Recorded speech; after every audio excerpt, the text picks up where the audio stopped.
My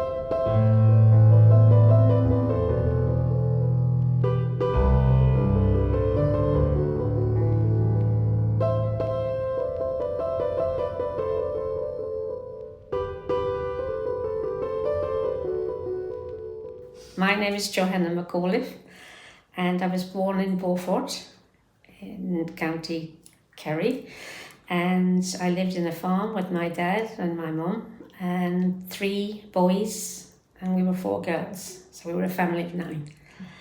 And I wasn't really interested in farming, so I did help mum with the chores in the house. Yeah, when I was 8 years old, I remember standing on a chair, bashing the milk or the cream to make butter. And then mum sorted all the butter out, pinch of salt on it, and then the buttermilk, she made beautiful bread.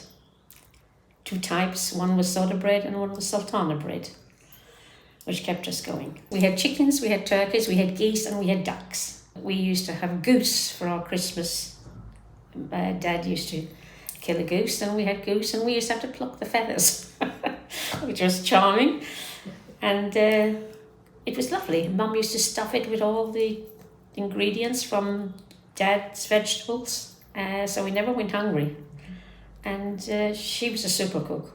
Yes, I remember school days. We all went to the same school, but my brothers were older than myself. I was the eldest of the girls. And we used to help one another with the school books, of course. And I got into trouble on a couple of occasions because my brother used to tell me how sums especially were done. And when the teacher used to ask me to explain how I did it, unfortunately I wasn't able to explain it. And so he had a rod on the wall, and I did get slapped hands a couple of times. I didn't like him very much, and I thought, will the day ever come when I can leave? But I did love the female teacher because we did sewing and we did knitting, and I loved that as part of it. I did get smacked once from my dad with a leather strap across the legs because I took a box of matches and set fire to a gorse bush, and it was on my neighbour's land, and all the bushes went on fire. And my mum didn't want to tell Dad because she said, oh my God, Dad will go mad. But unfortunately, she had to tell him that it was me. So I was a bit of a devil in that respect. When I left school, I worked with, it was a relative of my family, and I did the beds and helped with the breakfast because it was just bread and breakfast. And then I moved on to another guest house and did some more B&B with another lady. Her husband had the shop, a big store, and she was the landlady upstairs. And so I helped her, again, making beds and doing the breakfast and helping out. It was so different from school because I thought, I'm earning money now. This is jolly good.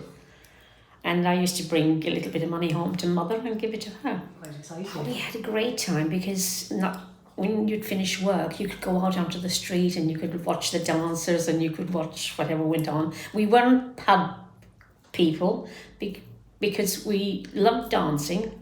Yeah, I went to work at the Arbutus Hotel with Pat Buckley and his wife, and loved it because she had children, and I used to sometimes look after the children as well as wait on table, make beds, clean all the bathrooms and stuff like that, and check up that everything was hunky-dory, as it were.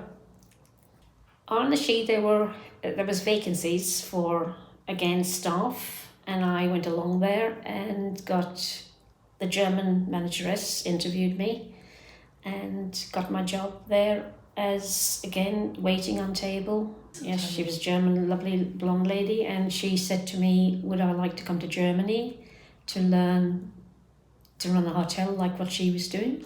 And she used to teach me German and I used to teach her Gaelic. So Mother said, you're not going to a foreign country. And I said to her, well, Mum, I'm going to go to London to my aunt. And that's what I did.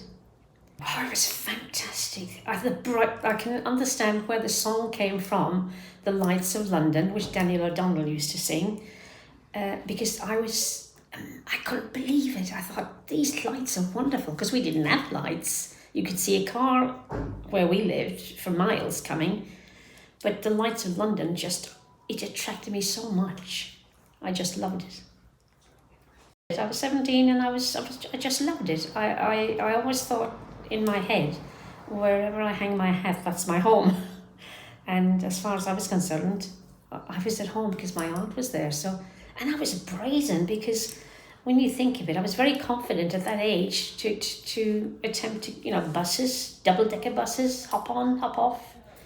And it was confidence. But things were different then. It wasn't like it is now, I'm afraid.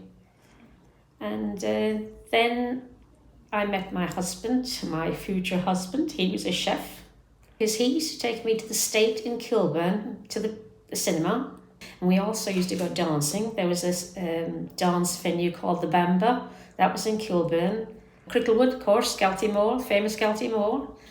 We went out together for about 2 years. And then we got married in Willesden. But then I got pregnant and I had a little girl. It's about a year after, and I had a son. So we had 2 children. And I worked all the time, whether it was cleaning, waiting on tables, or whatever. I was always working. And then when I had 2 children, I used to work in the evenings. Oh, it was lovely because we used to come back more or less every year. Even when the children were little, we used to come back again on the ferry. The kids used to love it, of course. They loved, and of course my daughter, when she was only little, she loved Buck Fair. She just loved it. I worked in a petrol filling station in Greenford. The boss of Marks and Spencer's came in to buy his petrol. And I said to him, do you have any vacancies in your store? And he said, oh yes, we do, as a matter of fact. It was easy to get jobs, it really was. And I started working there at Easter and was still there 22 years on, still doing full time.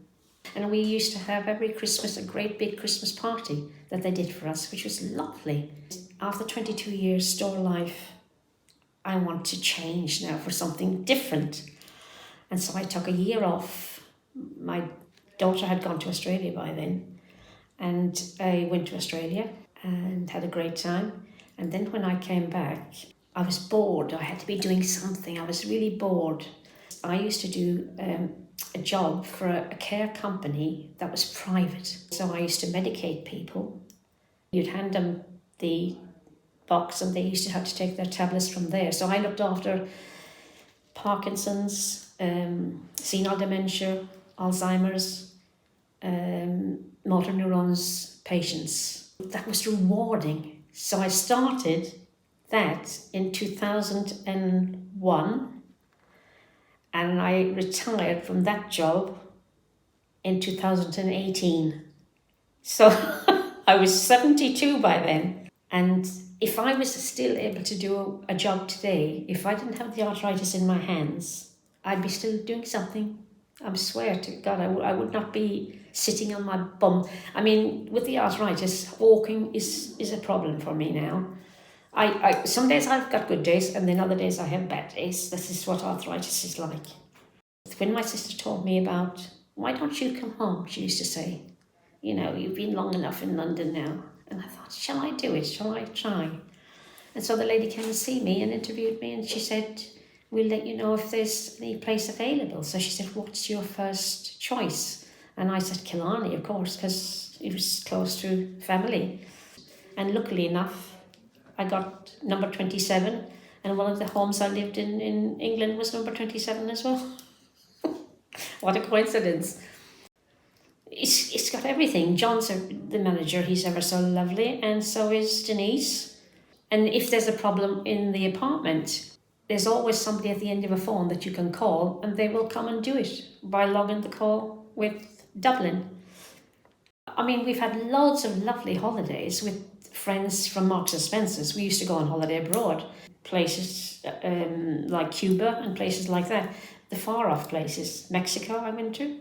So we had a great time. And I can't see that there's anything because I feel that I've had a great I feel I have had a great life. And I'm a little bit slow on, I'm a chatty person, but I'm not that good at mixing now, I feel. So, and of course, when I go down to the town, everybody talks to you. There's people you meet in the street now here, and they say hello to me, and I don't know I'm from Adam, but they talk to you. In the stores, they talk to you. Pharmacies, they're so friendly. So that part is coming back to me slowly.